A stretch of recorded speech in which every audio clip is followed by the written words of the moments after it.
A landscape design plan can be viewed in two very different ways. One way it's commonly viewed, like aesthetics, like a decoration for the house, what to plant where. Having a very aesthetic forward plan is often why, or seeking out one of those very aesthetics forward plans, it's often why many people reach out to a landscape designer so they know what will look good and what to plant where. But I think that another layer to landscape designs in general, or project planning in general, it's often forgotten, is that a landscape design also can act as quite a tool to help you plan out the layout. It can also help you break down a project into installation phases and so on. And that's what I want to talk about more today in this live stream. So welcome. Thank you for being here. We have 9 folks here watching right now. Thank you. I saw that there were some of you in the waiting room before this even started. It's such a pleasure to have you here today. If you can hear me and you can see me okay, if you don't mind letting me know in the chat. I also, anytime you give a thumbs up or like this video, it makes a little thumbs up bubble float across the screen. And that feedback is always appreciated, since I actually started out teaching this in person before I ever started doing this online. And one thing I do miss is interacting with all of you. So if you can hear me okay, please give me a thumbs up in the chat. And while we're doing this, I'm going to go live. Yeah, thank you so much. I'm gonna go live on Instagram as well and introduce the folks on Instagram to what we're talking about today. And I'm also very excited today to help you with your project. So if you have questions, share them in the chat. First thing now, thank you I keep seeing that feedback that you can hear me and see me okay, but it's great. Thank you so much. Let me know where you're tuning in from, what project you're working on.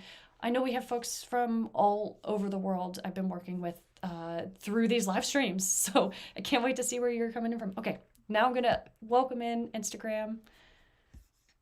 Hello. Today we're going to talk about how there's often 2 different ways that landscape design plans can be viewed. The idea that a landscape design plan, it's oftentimes people seek out a landscape design plan for a lot of the what to plant where, aesthetics, what will look good. Oftentimes like a front yard landscape design plan, decorations for the house, curb appeal. Then there's also landscape design plans that are a little bit more extensive, that act as a tool. They help you with project planning, breaking down your project into steps, installation phases. And I want to talk about those distinctions today, and also when one might be more appropriate for you than perhaps another kind of landscape design plan. So thank you. Anybody, please share in the chat on Instagram, on YouTube as well, where you're tuning in from today. I can make the chat on YouTube pop up on the screen. Hi, thank you so much for being here at Silver Panther.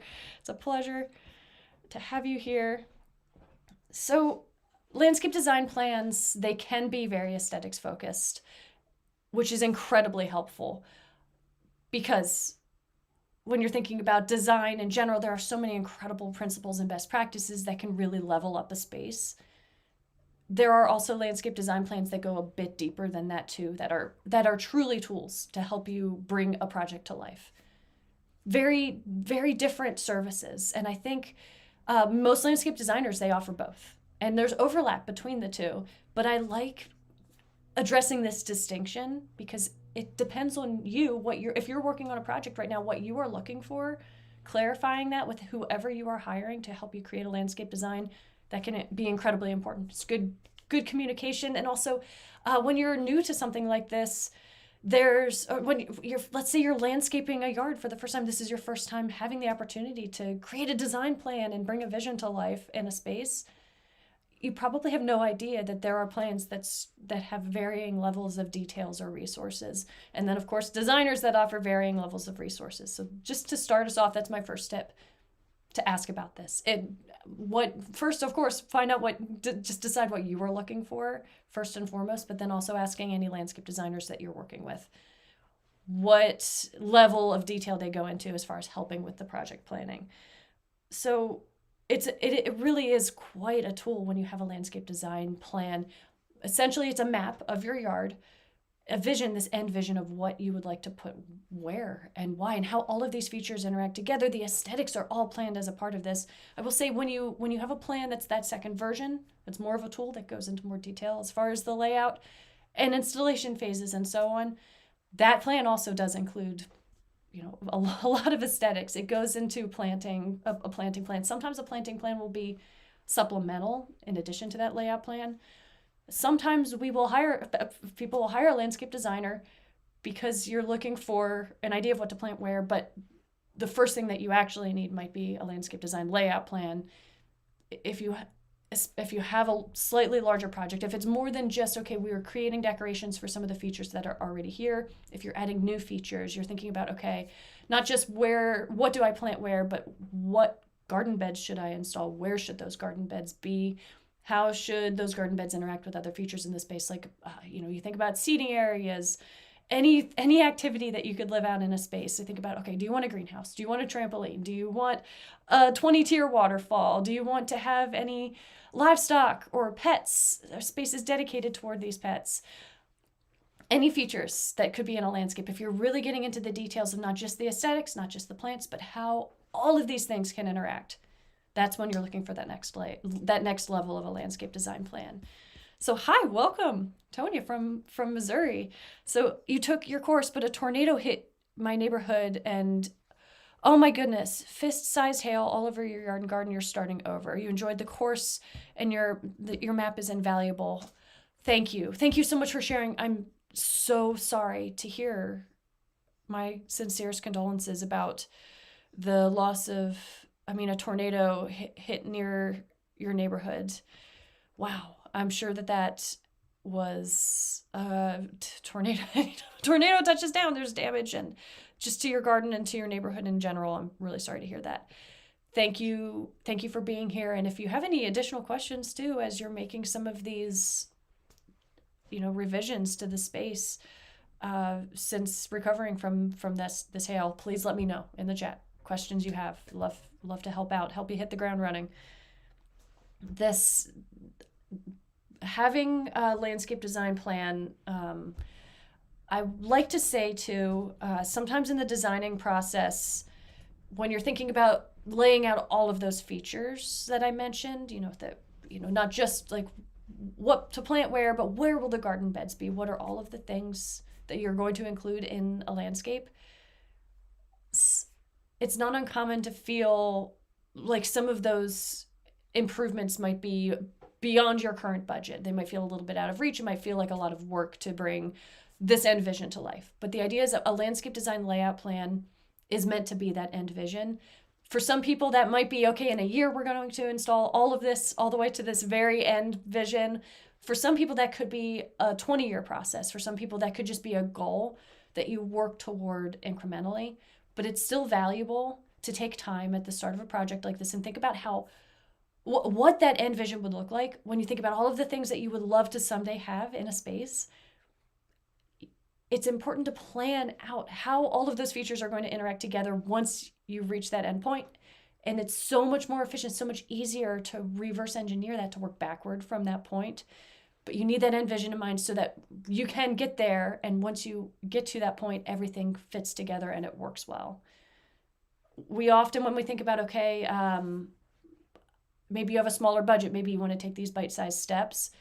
You might start by putting things, I'll add a garden bed here, I'll put this over there. I'm often hired as a landscape designer to come into a space that has sort of some haphazard level of this and that has been added to the space. And then I'm brought in to help tie the space together and to help people take the next step to work toward that final vision. But it's so much easier and the finished product is so much better. The finished space is so much more enhanced. It can be easier to maintain. It can be more beautiful.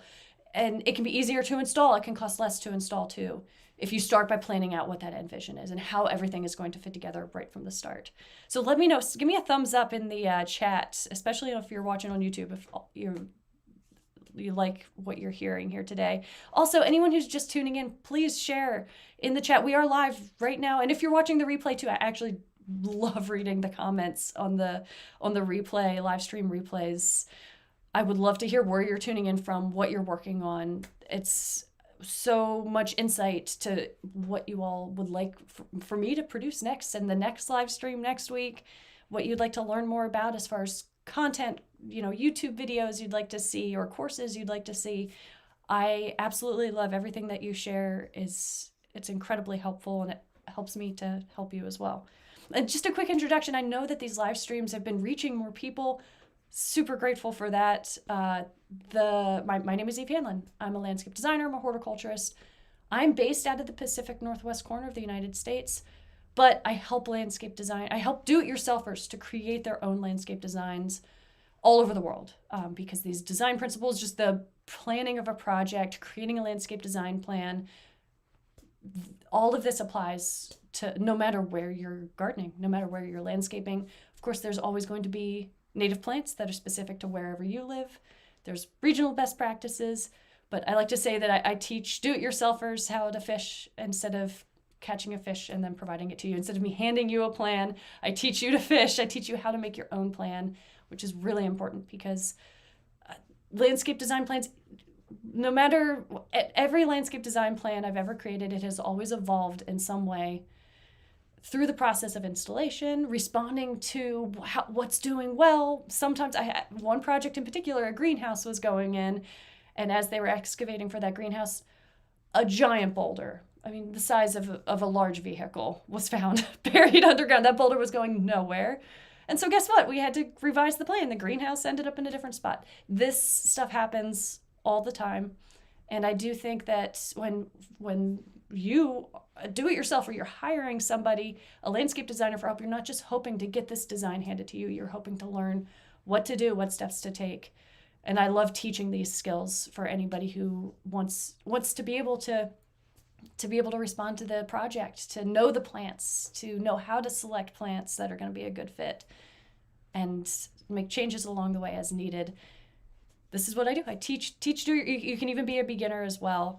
This is what I love to do. So I started by creating landscape design plans in person for people locally, and then I started learning. I love teaching, has always been my favorite part of this process. You can hire me as a garden speaker, especially locally.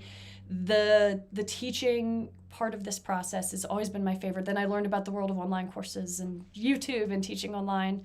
And a few years ago, I just started with a couple of clunky YouTube videos, and here we are today. And now I've helped hundreds of people. It's wild to me, all over the world with their landscape design projects. And so the way that I help people primarily, you cannot hire me to create a plan for you.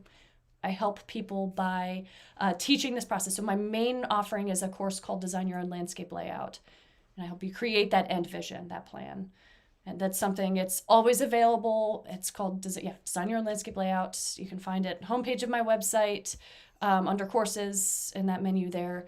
It is all pre-recorded and it guides people through the process. So no matter your time zone, you can get all of those resources. And from there, I have a membership for folks we just made a revision to the membership actually. It is now exclusively for people who are already inside Design Your Own Landscape Layout, because I've been helping some people with, it's nice to be able to refer back to those resources because that is a full, complete curriculum. It guides you step by step through that whole process. So it's just been ideal when I'm working with folks in this membership. If they have a question, I can I'll go to video 2.3, module 2, video 3, and send them right to those resources. So the membership is additional help for people. And then coming up this spring, there's going to be all kinds of classes and events. So if you're interested in learning more about this, I've got a link, of course. Always going to be dropping these links. And I see your questions coming in on the chat. Please keep them coming. I'm going to move into Q&A shortly. And I'm so excited to be able to help out more. So there's the link to the waitlist if you would like extra help this spring. And then, of course, if you want to get started right away, the first place I send everybody is my course. So right now it's $250. It costs less than 3 hours with working with a landscape designer in person. That's what I truly love about online courses, because everything is pre-recorded. There's a community room so you can ask questions, and it means that I can help so many more people with this process. You have everything pre-recorded as a resource there. And then for additional help, if you want to get the eyes of a landscape designer on this to provide you with extra feedback, if you feel stuck or overwhelmed at any point in the process, I've got the community, and of course I've got the membership, and then coming up this spring, some extra help too. So that's, if you're interested in that. Oh my goodness, Tanya, you're so kind. Well worth it. You're so kind of you to be here today. Thank you so much. If you're interested in getting started now, that's the course link. But if you'd like to be one of the first to hear about the stuff, the extra help that's coming up this spring, I'm thinking it's going to be probably something like 6 weeks of coaching. So you would join, it'd be like a group coaching experience, and I'd have office hours and so on. If that's something that interests you, get on that wait list, because the people on the wait list are going to get access to sign up first. And they're also going to get potentially early bird pricing and bonuses, maybe. I'm still penciling all of that out. Don't hold me to it. But there's going to be some sort of early bird incentive for those who are on the wait list. Thank you so much for being here. The idea of having a landscape design plan, this dreaming, I like to say you dream big, but you start small. The plan is that dreaming big, because if you get that end vision planned out on paper, you can, it's so much easier to break a plan down into steps once you have what the entire project is going to be laid out in front of you. And then you can start to prioritize and think about what would make sense practically to install, functionally to install things. Sometimes you need to put certain utilities need to go in first, and so on. There are going to be some steps to the process that have to come before other steps to prevent you from having to redo things or just causing unnecessary friction or work. It's also that clarity too, where you know specifically the extent of every single step. You can plan checkpoints too. I love to talk about that. That's the next thing I want to talk about. We've got checkpoints, we have phases, and then I have some specific strategies as well. So let me check in on the chat.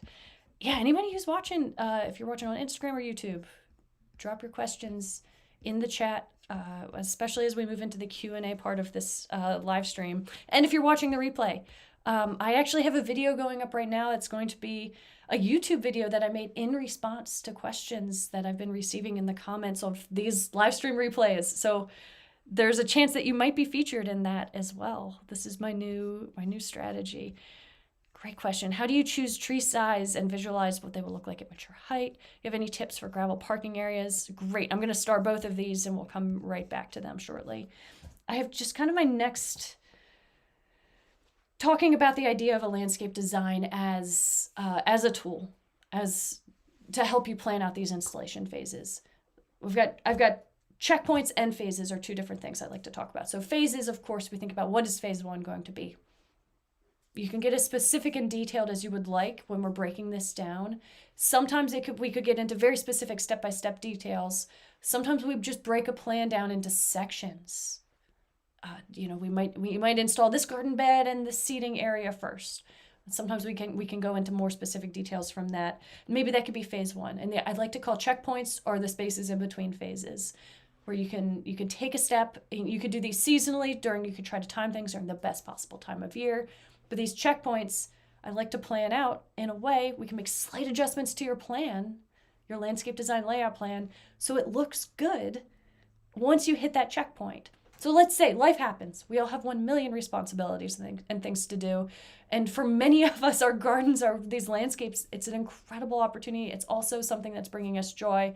It does not need to be, we don't want it to be something that's another obligation or something that's overwhelming or something that's constantly in the messy middle.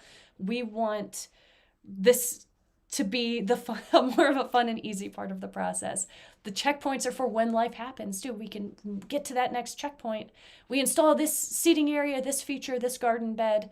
Maybe we're prioritizing certain plantings like privacy plantings, shade plantings, but we have a very clear step. So we go to this point, and then there's a checkpoint where you can then wait until this next season, until you have saved up the next round of money to invest in whatever next part of your landscape you would like to install. We also could have phases that could be overlapping slightly. I think the easiest way to create a new garden bed, if you want to go from lawn or a weedy area to a mulched garden bed, something that's weed free. My favorite way to go about this is by smothering out the lawn using a compost in place method. Like sheet mulching is an example of this. But that process does take a minimum 6 months. So we could be thinking about, okay, a checkpoint could be we're installing this, we're sheet mulching this area, and then we're waiting. And it can just be until spring or until fall when we want to plant again. And I love planning these out. I love planning out these installation phases, and I love planning the idea of these checkpoints and having a space that looks good. Let's say life changes, wonderful things happen. You have just more, you have to put the landscaping projects on the back burner for a little bit. These checkpoints are wonderful because if you were to just stop at that point, you waited a year, you waited 5 years, you could still have a livable space, a beautiful space. Those are the kind of checkpoints I like to plan. And more specific strategies within that too, transitional plantings and intermediary materials. When you think about, a lot of people will wait to start on their landscaping project, they'll wait to hire a landscape designer, they'll wait to make a plan until they have that money saved, or they'll hold back on taking any steps or doing anything in their yard until they have that big someday budget. Yet, there are so many steps that you can take on a smaller budget in preparation for that someday budget. Of course, life, of all the priorities, our yard isn't always the highest priority on that list. But if you have time, but you don't have that budget yet, if you have time to work on your plan, that is the first step, just making a plan in general.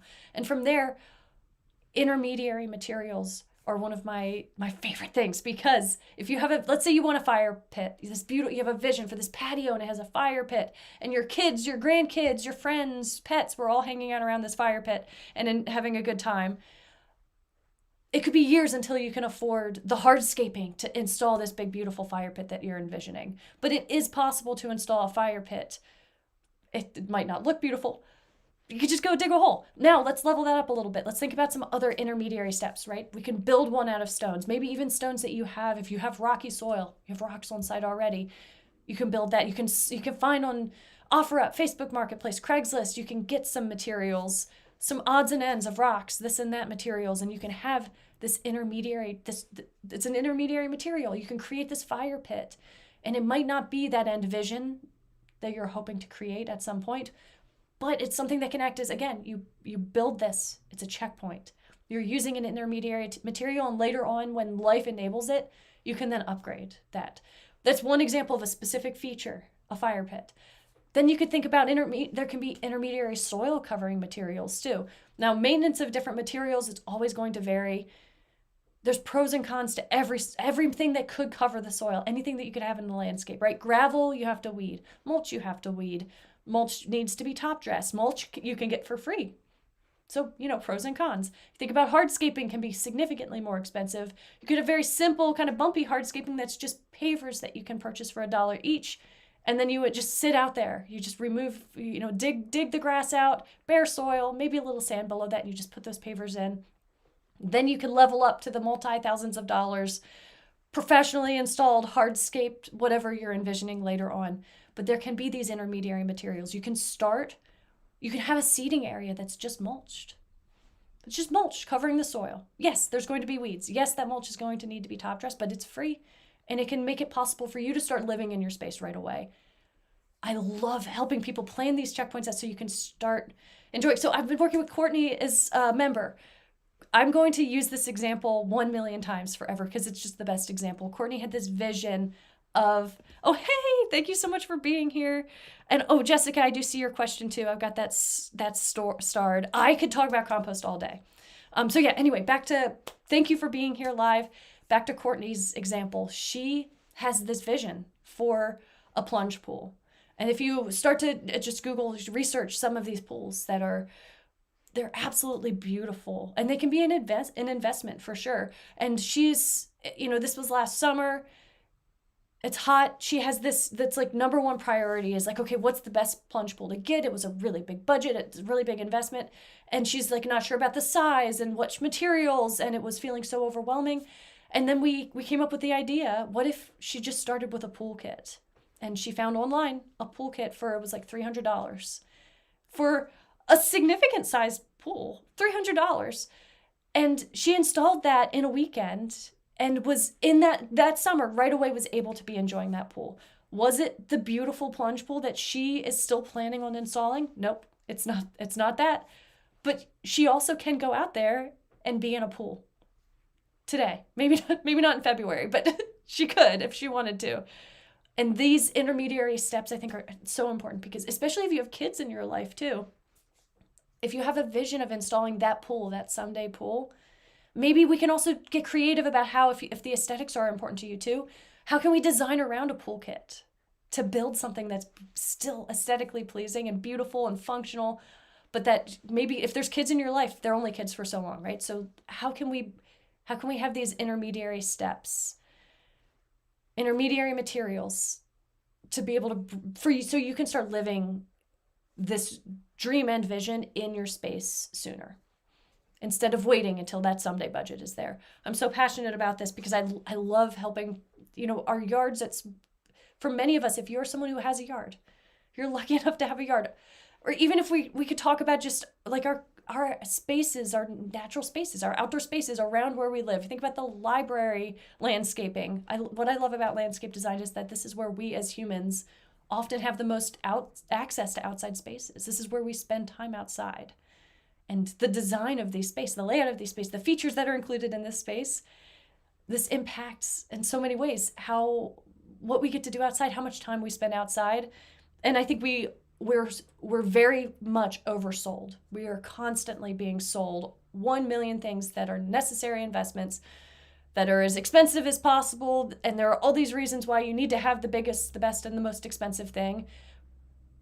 But what I love helping people do is bring this vision to life as soon as possible so we can start living and spending more time in these spaces and interacting, connecting with these spaces, growing foods, making happy memories. This is what I love. It's what I'm passionate about.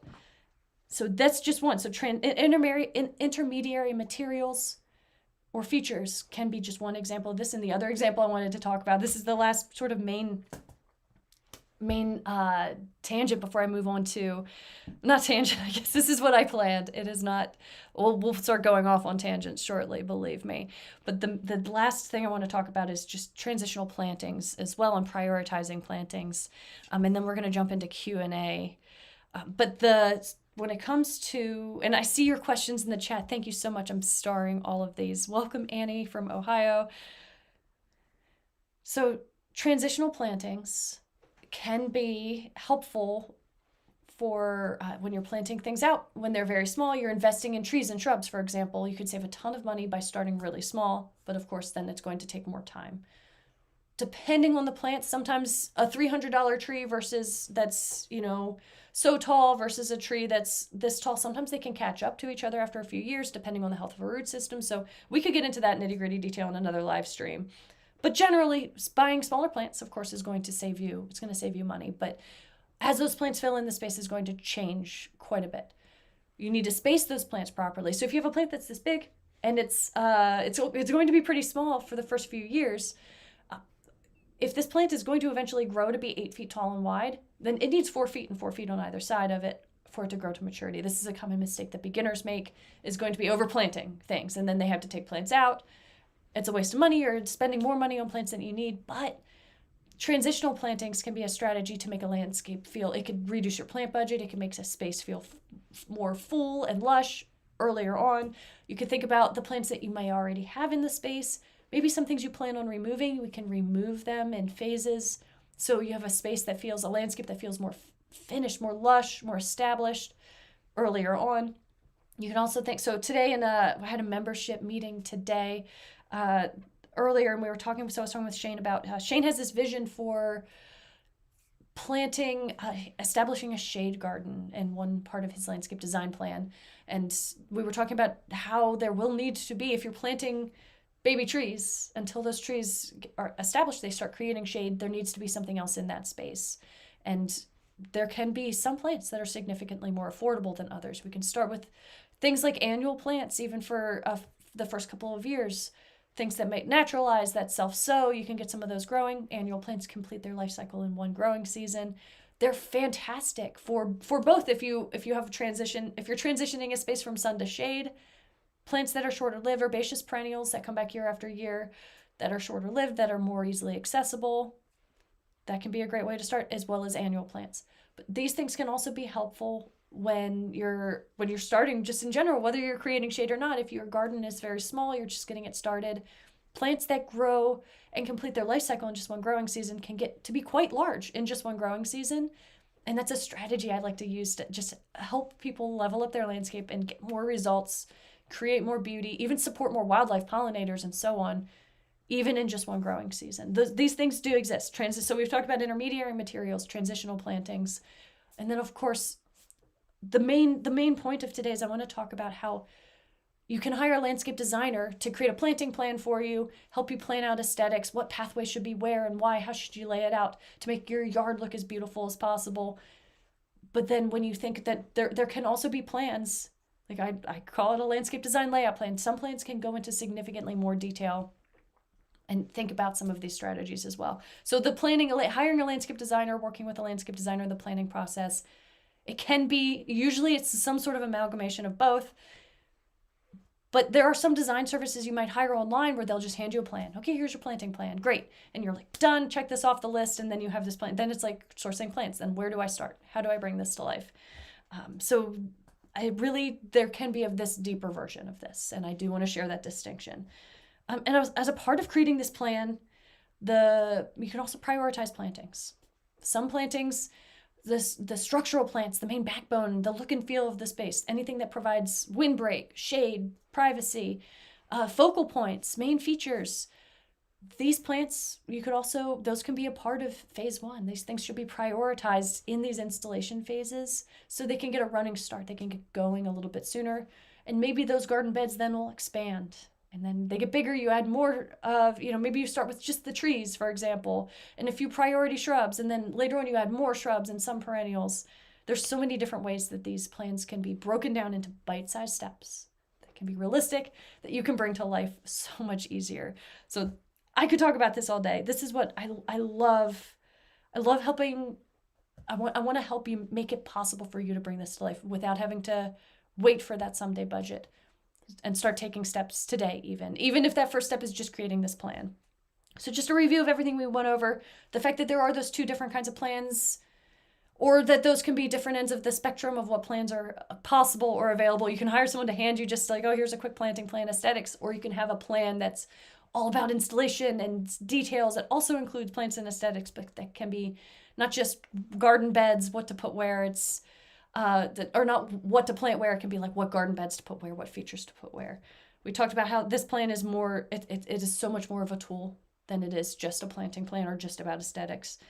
We talked about how it's good to dream big, the importance of having this end vision in place at the start, and how that can make the rest of the process so much easier, and what checkpoints are, installation phases, intermediary checkpoints, and transitional plantings, and what's possible there. So I'm going to transition now into the Q&A section. And again, if you are excited to get started working on this today, design your own landscape layout. I have it available all year. So if you're ready to get started, get a running start on this project, that's the first place. So, and then from there, I offer additional resources and services if you would like extra help. So some people will sign up for that course and it's everything that they need. They create their landscape design layout plan. It's all pre-recorded. It's available no matter where, what time zone you live in, how much time you have each week. It's a resource that's available to you. And then I have the membership, which is ongoing. And then this spring, I'm going to drop the link to that waitlist again. Here we go, everybody. It's in the YouTube chat now. And now I'm going to put that in the Instagram chat as well. And if you're watching the replay and you're not seeing this link, it's gardenprojectacademy.com/waitlist. If you want to be one of the first people to hear about when these additional opportunities. So again, it's looking like it's going to be like 6 weeks of coaching and office hours. So it's spring. Everybody wants to get help with their project all at once. And this is I've offered this. This will be the 3rd year of offering this. The reason I love offering it this way is because everybody needs help all at once. It's more of a group setting. It's significantly more affordable than working with many of the landscape design resources that are out there. So much more information too. Again, most landscape designers charge somewhere between $80 to $100 an hour and so on. Oh, good question. I need somebody to come physically help. Yes. So here's the thing. Having somebody come out and see the space, there's always benefit to that, but you'd be surprised what is possible to what you can do online. And if you are a beginner or do-it-yourselfer, there's a lot that you can do yourself as well if you have guidance and you know what steps to take. So if you think about physically, yes, there are limitations to online work if a designer is not physically there in the space. Let's talk about a site survey, for example. But if somebody provides you with a site survey, a list of all of the things to consider and what to look for, like a checklist form, and you want to do that site survey, if this is something you would love to do, having that guidance and those resources to know what to look for and how to plan all of that out so you don't forget all of that important information about the site it is possible for you to do that yourself. To measure out the space, creating a base map of that space is one of the first steps. If that doesn't interest you, if you're like, oh, I want to hire that out, that's when you bring in a landscape designer. But that's something that you can do as a beginner, as a do-it-yourselfer. If you have the steps, you have an idea of what needs to be on a base map and how to take those measurements and how to draw all of that out. Those resources, that's what I provide if you're interested in doing this yourself. It is possible. Awesome. Yeah, and if you have follow-up questions too, please keep these questions coming. Jason Nelson, I see your questions here as well. Oh, and I should clarify what a base map is. That is the first hand-drawn just outline of all of the more permanent features of your landscape design. What are the trees, the structures, anything that's already a part of the space that's not going to move. You create one I like to make it hand-drawn, and then I make copies of it. And you create this one plan, and then you make copies of that, and you create your landscape design onto this base map. Using this base map, I also like to create what I call reference maps, where you just draw out important information on the space. So as you're brainstorming your ideas, you can just refer to a copy of your map so you don't forget anything important or where anything is. And if doing this online, again, like the limitations, when you bring somebody out in person, they can help you identify plants, they can help you identify weeds, but it is possible for you to do this yourself. You can reach out to help. You can also hire a designer and DIY parts of the design too. This is a strategy many people use to save money, where you create your own landscape design, then you hire a designer to come out and give you feedback on it. Somebody who has that local regional expertise, who can connect you to local resources. Combination methods are absolutely fantastic. So there's limitations always to the online stuff, but I've helped, I've had almost 300 people take this online course, create landscape designs. It's been absolutely incredible. I keep using Allison as my example in Spain because I had so much fun helping her. She was in the 6-week coaching program last spring, and it was an absolute blast. I was learning so much about the Mediterranean climate and the plants and the weeds and everything that's there. But she had to learn all of this, the design principles, the best practices, the steps that you take to create a landscape design plan. As long as you don't have to be learning what these steps are, if somebody gives you these steps, you can just take them. It's possible for you to do this as a beginner. So I have so many wonderful questions starred here. And great, I've got a question about windbreaks. So Jason, I'm going to respond to this right now. Do you have any advice on designing your landscape if you're not a designer per se? I think I have cool ideas, but making it look well designed is my struggle.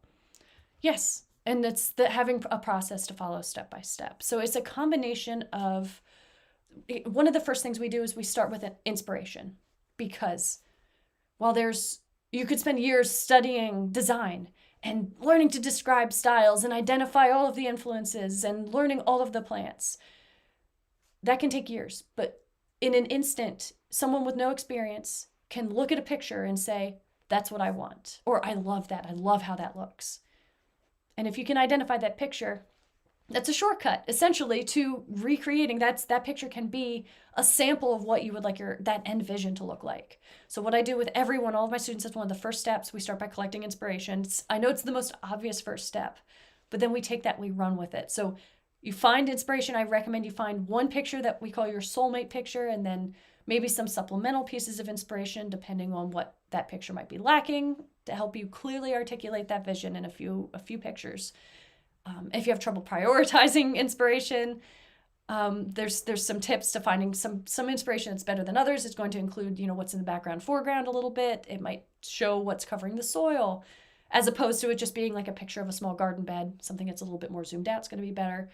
But then the next step, we take that picture of inspiration, and then I help you pick it apart. I have a list of questions and prompts, and I also can provide assistance diving deeper.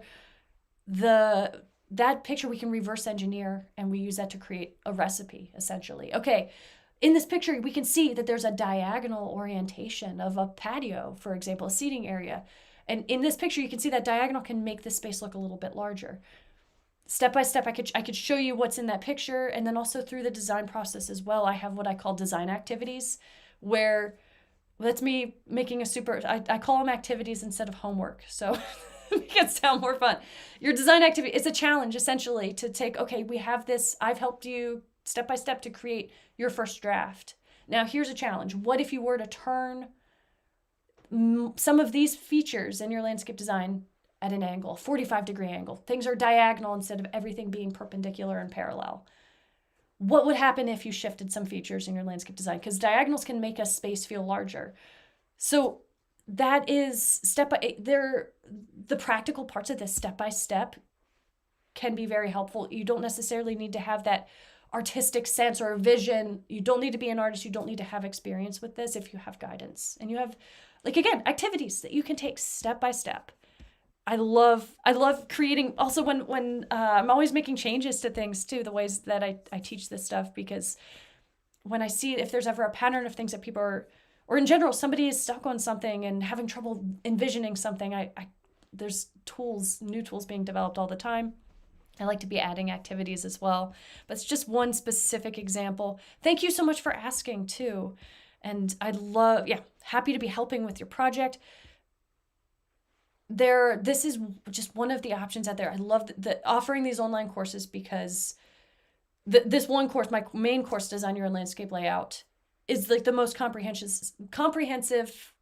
Here's steps all the way through the process. Now, granted, I will say I don't go into details about irrigation, installing that. We talk about defining irrigation zones and maybe making some slight changes to make some of the layout a little bit more efficient as far as irrigation, but I don't go into the details of installation. I don't go into the details of some things like irrigation and so on. Otherwise, the course would be 1 million years long. But it is a very comprehensive step to creating this layout plan, this end vision. So you have that end vision in place so you can start taking steps to install it right away. And combining that with, I think sometimes people will all or nothing help especially if you start with you get an estimate or a bid from a local designer and installation company, and you see so many zeros. Some people will go from 100 back to zero again, because they're like, okay, well, my options are I can't spend, $45,000 to have this company come out and do it. So I'm just going to do everything myself. I think remember always that you can hire people to come out for a few hours. You can hire help you could create your own landscape design plan and get feedback on that. You could hire me to give you feedback on a plan you create if you want more help or more details. You can hire someone to come out and help you identify the plants that you have on site. Or sometimes local nonprofits will offer resources as far as identifying weeds on site and so on, best practices. You could hire somebody to help you spread mulch, and maybe you do all the planting yourself. There are so many different ways that we can break this up, and that's what I love about this process. So yes, and I will say too, as far as drawing a plan, I get a question as for like drawing things out and making things look beautiful too. I love just making messy hand-drawn maps, and you don't need like technical software skills. You don't need graphic design skills. You don't need to learn or purchase a landscape design software to do this. It's possible that there's some tech and resources that I do provide tips on, or just like I'll recommend links to resources. I use Canva a lot for a lot of this process to draw out ideas and make revisions.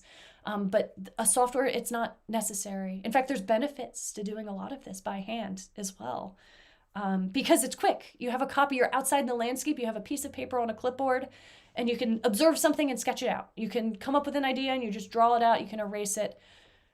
It is very efficient. It is very efficient. And one of the reasons why I do more stuff online, I use Canva a lot, is just because of we're usually communicating online, and I like to use Canva to do that.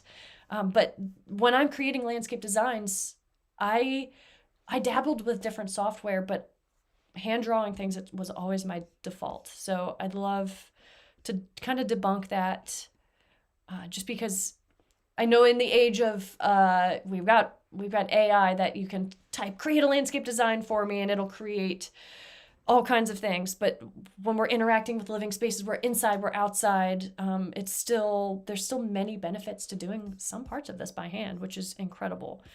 So great. Oh, I finished plucking through weeds between my wildflowers, but now my husband says we should level the yard, because essentially I want a meadow lawn that can be mowed occasionally. Ooh, interesting. So I would love to dive deeper into this.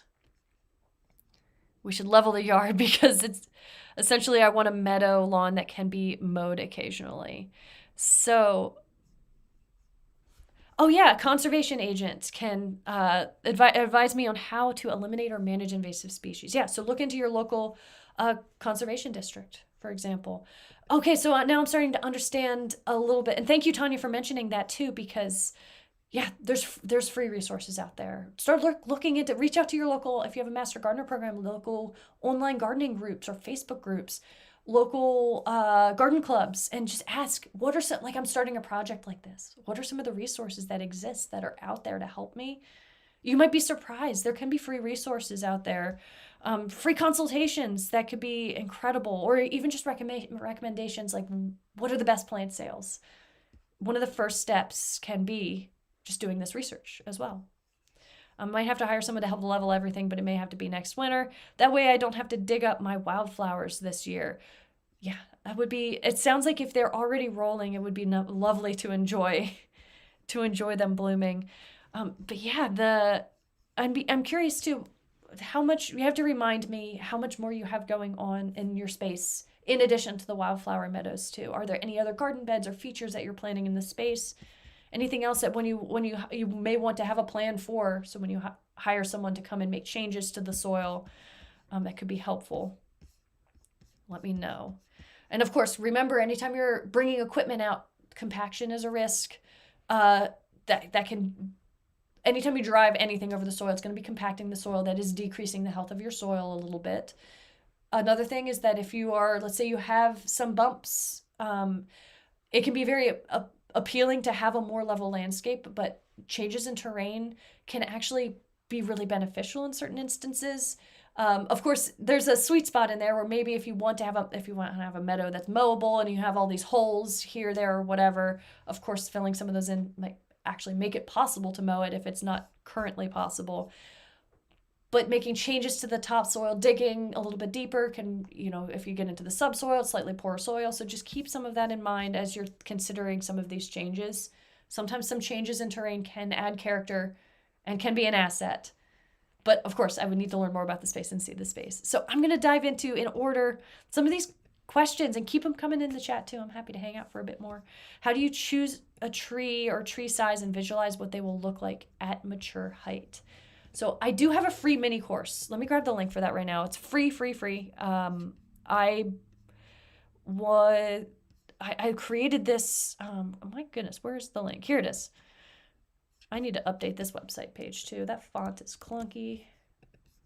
Here we are, dropping the link to the free mini course on just how to, this mini course is how to choose the perfect plant. It's all about tips for researching how to put a plant in the right place. So you're matching not just light and soil, but thinking about some of the details, the things that I, as a landscape designer, consider every time for every plant you're selecting. I'm thinking about this, and it's a checklist. So if you're a beginner, you can go down this checklist for every plant that you're considering planting. And it can be, the first time you do it, you might be doing a lot of research, like, okay, what is my hardiness zone? What's my soil like? But then the second time, it might be significantly faster.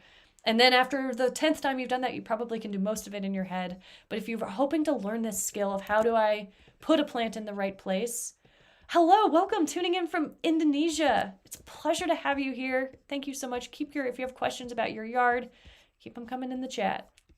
I'm helping everybody with their landscape design until I run out of time here. So I've got just a little bit longer. I want to go through at least 20 more minutes. I'm down. Let's go. I've got some great questions today. So that's the first thing. So this is at Megan. You are asking about how do you choose, where'd that go? There we go. How do we choose tree sizes and visualize what they might look like at their mature height? Another trick, it sounds ridiculous, but thinking about when you're thinking about, okay, I want a tree or I want a shrub and I need privacy for this seating area over here. And I know that I need something growing here between where I am and the neighbor's kitchen window. I'm just putting a hypothetical out there. It can feel silly, but having somebody even stand with a stick and hold a stick in the air it could be just like a pole or something. It could be sometimes I'll hold tape measure up in the area. So I could just very quickly measure, okay, I know my height and it's like, okay, 3 feet higher than I am. It seems silly, but having somebody act out or pretend that they're a tree or a shrub and kind of visualize what that height would look like, that can be great. I've used, like a step ladder or like just a ladder in general, one of the triangle, you open it up and you can just move a ladder around and envision, okay, what if I had a plant of this height here or there? That is a trick. If you're somebody who, some people can, like, I can look at a space and I can see like a clear picture of like, okay, if I put this plant here and put that plant here, like I know everybody's brains work different. I'm one of those people, I can visualize that very quickly. But if you can't do that, a great trick is you can put things out there and kind of play with, well, okay, what height or width would I like this tree or plant to be? It can be as simple as having somebody stand there. I know it sounds ridiculous, but this is a fantastic way to get really specific about, okay, how high, if I'm sitting here and I have a plant there, how tall does that plant actually need to be, or how wide for it to provide the privacy I need? Another thing I like to do is just, especially if we're designing from a view or a vantage point. So again, maybe we're sitting at this patio or seating area and we're thinking about the view from there. You could take a picture of that view, and then in Canva, you could print it out. You could just use markers, right? Use some sort of software, but then you can, there's apps for this. You can drag and drop example plants. But what I love to do is I'll use Canva. I'll take a picture and I'll just use the colored marker tool and I'll be like, okay, imagine if we put a plant here and what color would that look like? How tall would that be? These tips, just working with a picture, that's great for curb appeal. It's great for anytime you're designing a view. It could be from a certain vantage point. It could be out a window. It can be so helpful to visualize, okay, what plants where, what mature size, and so on. So do you have any tips on renter-friendly landscape design? This is a question on Instagram. We maybe just using, thank you so much for being here live. Maybe just using a lot of pots. We have a great backyard that could use a lot of love, but we don't want to waste money on stuff we can't take away. Yes, this is a specific resource I have yet to create. Tips for renters, landscape design renting. There are many things that you can do that are temporary. So I guess I would love to hear more specifically. So yes, container gardening can be wonderful. Temporary structures and kits, there are so many things available that you can purchase that can be a little bit more temporary, that could go with you when you move.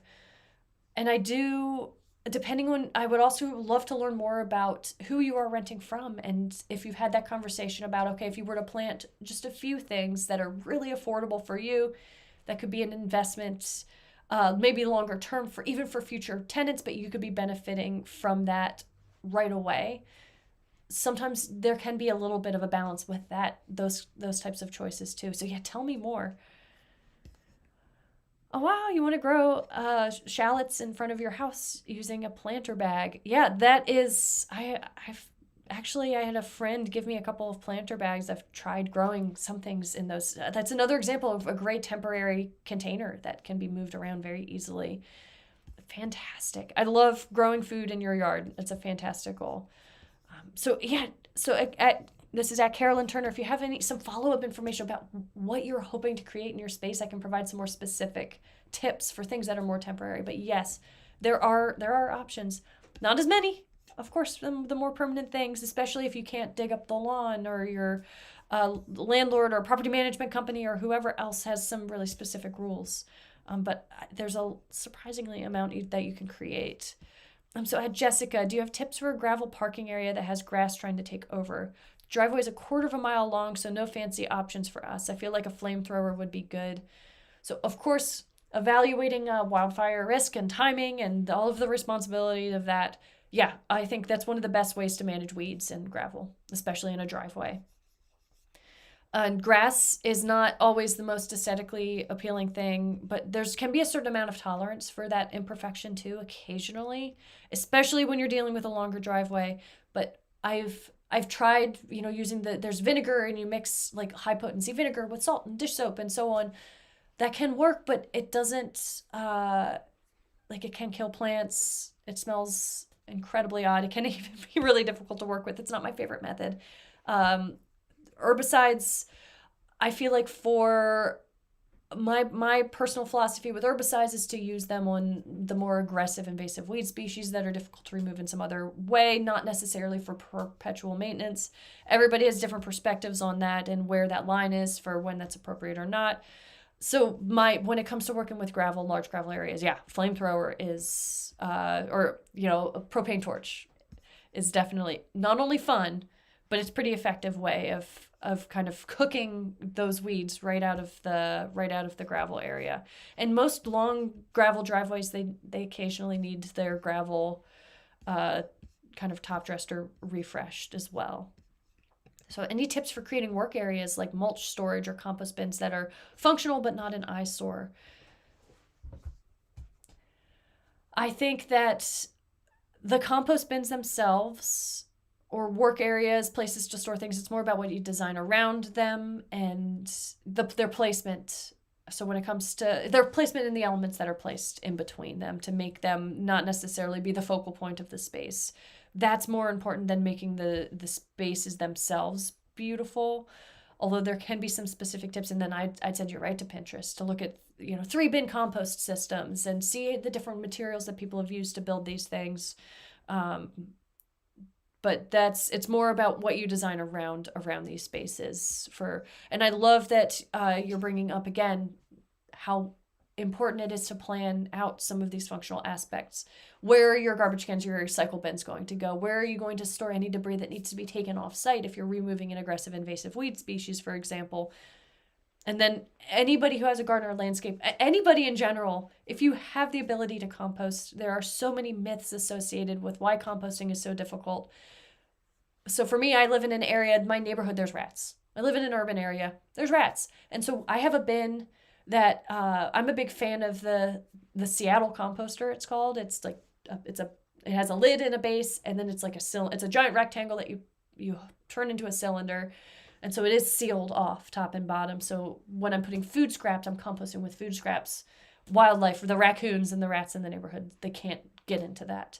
But for yard debris, I feel like we're always being sold, again, these very expensive solutions for the compost tumbler 3,000, and we don't, and it's $400 and we don't need it. Compost decomposition happens very simply, and it could be a compost pile does not need to smell. It does not necessarily take that much work. So all of these things, it's pretty easy to integrate into the space. But yeah, it's going to be a lot about placement in general. And creating screens, or just having your landscape designed in a way where you have rooms or layers, so it's not like the compost is, these more work areas aren't placed. It's having other focal points in your space besides the work areas being the main focal points. All right, Anne from Ohio, you designed garden beds, mulch, and then planted baby trees less than 1 foot tall, 300 of them. Half died and the other don't want to grow. Any advice?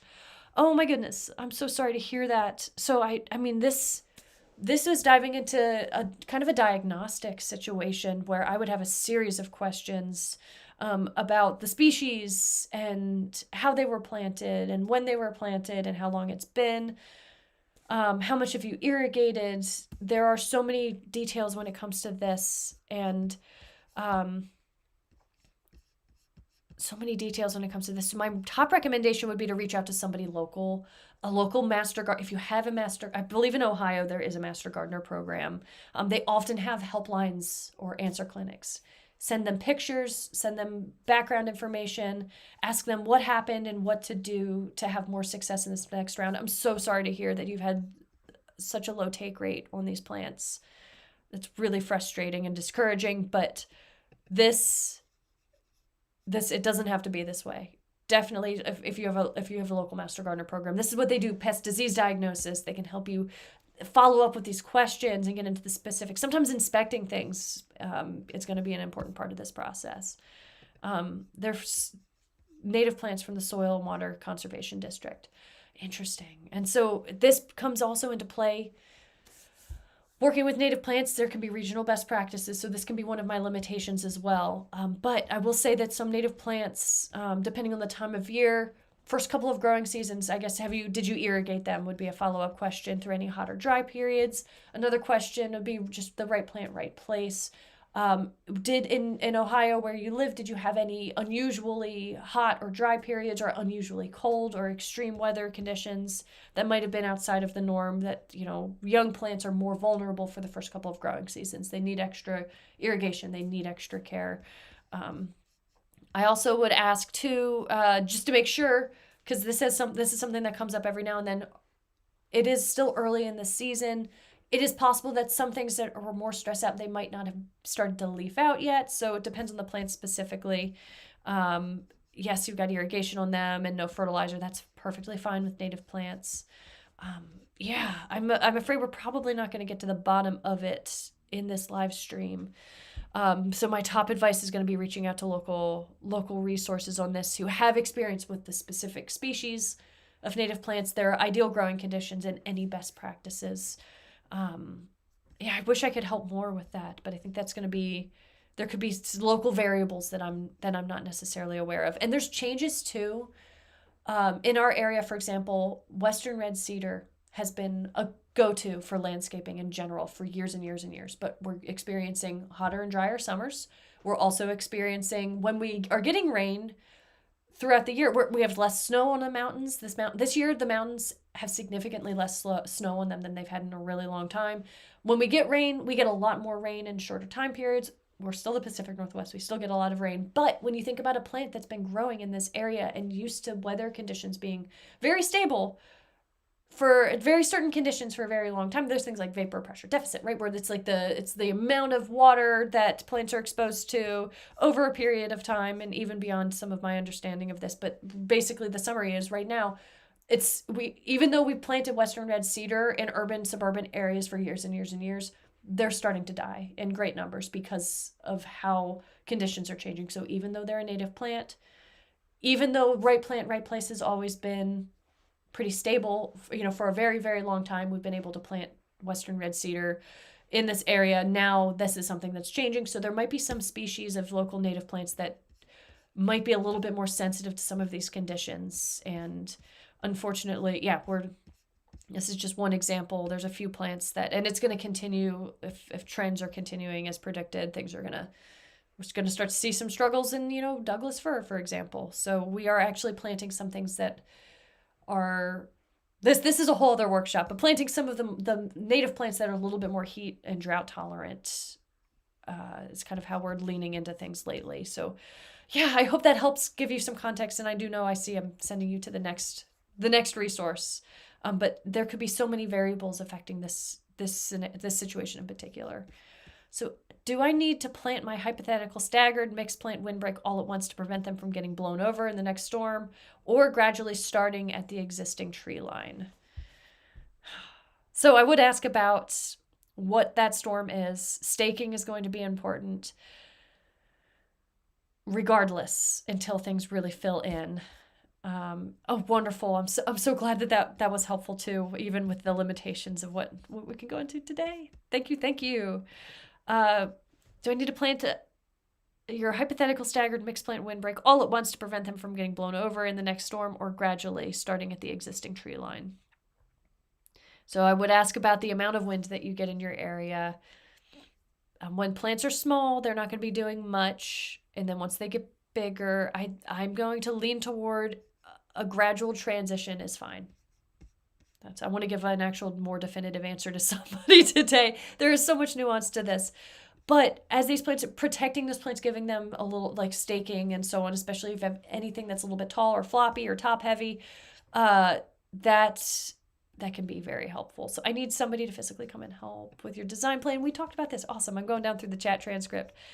Any advice on designing when we're not a designer? So if you're just tuning in now, these are some things that we have talked about, and we can go back in the replay and rewatch. We talked about conservation district. Wonderful. Any suggestions for a dog-friendly ground cover on a very steep and shaded slope in Zone 7? Ooh, I can help with this in particular. At Survivor of Many Things. I love your name. And is that a cat in your profile picture? I would recommend watching. I have a series of YouTube videos. If you haven't already seen them, give them a rewatch on landscape design tips for slopes. And I highly recommend going beyond just a ground cover species, having layers of plantings, because there are 1 million resources online that say if you have a steep slope, you need to hold the soil in place, plant ground cover. But ground cover is only going to help with, their roots. It depends on the ground cover species in particular. It's good to have something that grows and then roots and grows and then roots, because that does anchor the surface down. But it takes ground cover so long to fill in that you need something else kind of helping to hold the soil in place in the meantime. It could even be just woody debris, for example. But then even once that ground cover let's say we could wave a magic wand and have that ground cover fill in and cover the whole area. Ground cover roots tend to be more shallow and fibrous. And I like to use the example. Imagine that we had a sand dune and we're trying to stabilize the sand dune. It's kind of like the most extreme example.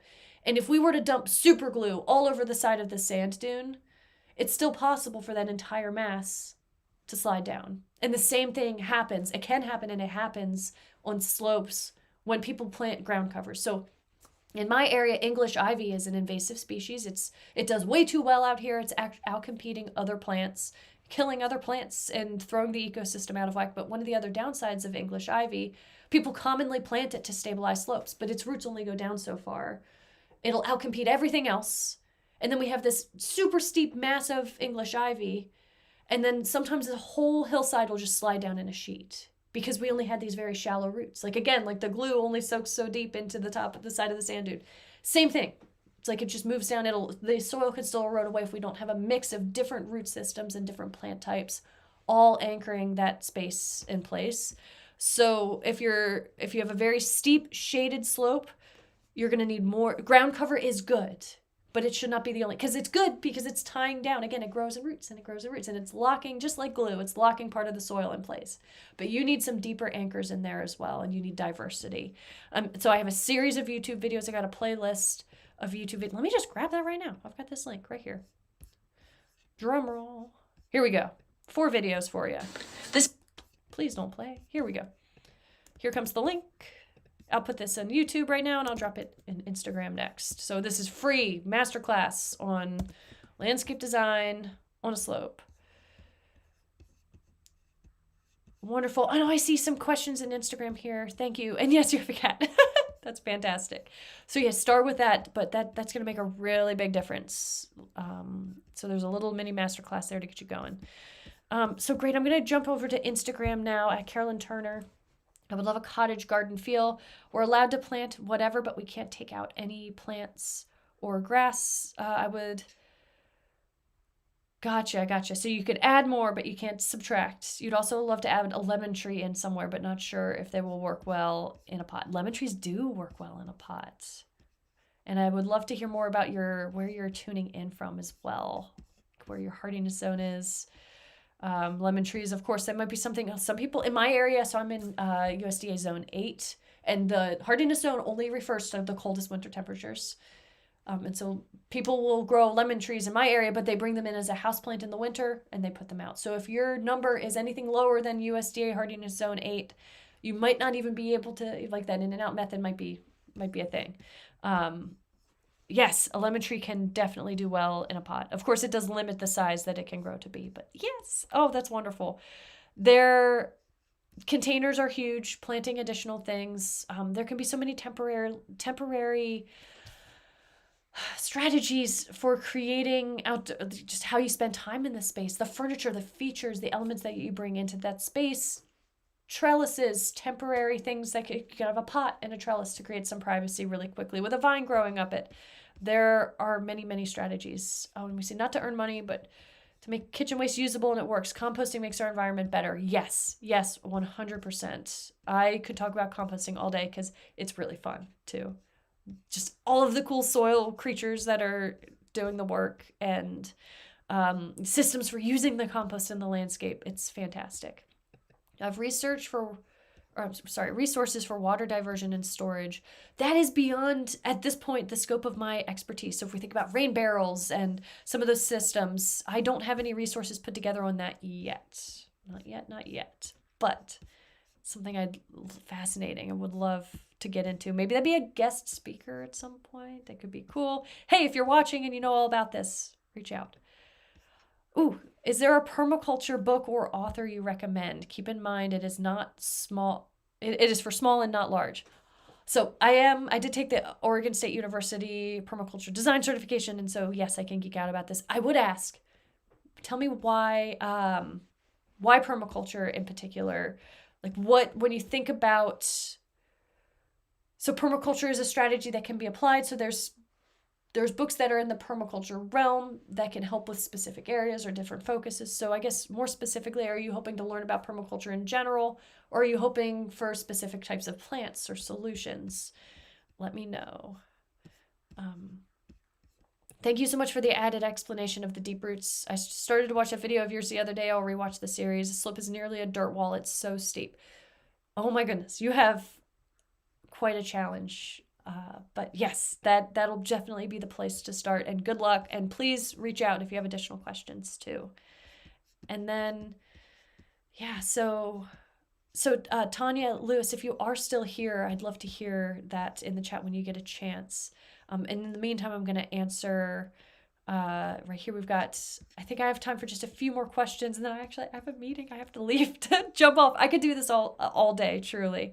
I lost my voice the other day after I did a live stream in a class and then another class, and I'd completely lost my voice. I love doing this. Thanks for being here. Anybody who's been watching this whole thing live, if you've made it to this point, let me know in the chat. I would love to give a virtual high five.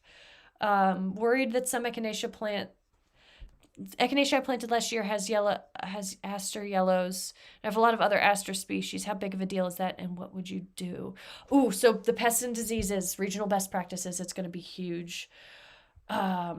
This is, I don't know as much of the context about this, or how that can be different in different areas or different climates in particular.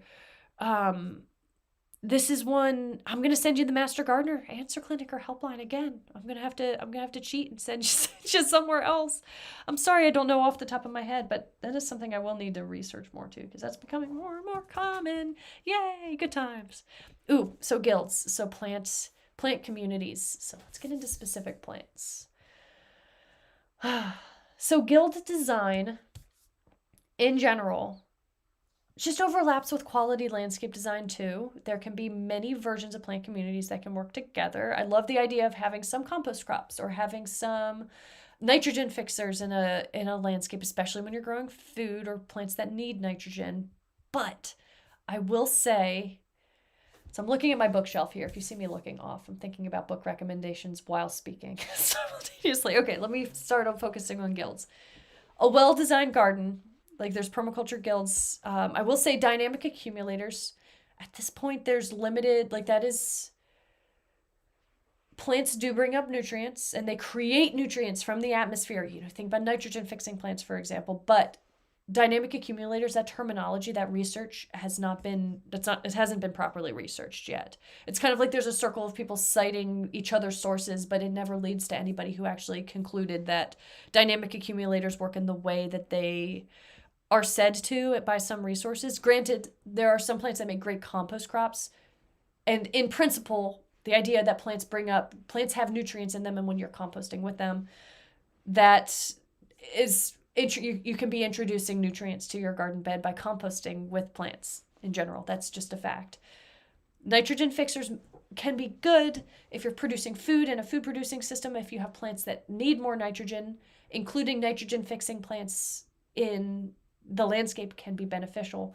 But I will also say that some of these more established shrubs and trees, they're not as heavy in nitrogen. They're not always, I'd say make sure if you're doing this that you also have a need for that nitrogen, that the plants, that you're not just creating extra nitrogen or putting the effort into planting things out in a way when you're planting things that don't need that extra nitrogen in general. Some context. Wonderful. Great question. Thank you for asking too. And every time I get a question I don't know how to answer, it gives me a little bit of the next thread to follow, and I appreciate that also. So I will say a well-designed garden bed, it's all about right plant, right place. That's going to be most important. So my favorite permaculture books, let's just get right into the specifics. I am a big fan of this one, Practical. This might be backwards depending on how the live stream plays. Practical Permaculture. This is a great comprehensive overview of permaculture. And then if we get into specific books, I think I've got my perennial vegetable books are in the other room right now, actually. But Eric Toensmeyer, I'm a really big fan of his work. And Martin Crawford are going to be my top two. Yeah, here we go. So we've got This is Eric Toensmeyer here. He's the one who did Gaia's Garden. Paradise Lot, Tonya, that's going to be the one for you. That was a small lot, sustainable food systems, permaculture practices, plant guilds. It's also a little bit of a narrative as well. Paradise Lot or Eric Toensmeyer. He also has some fantastic YouTube videos. A project I'm really excited.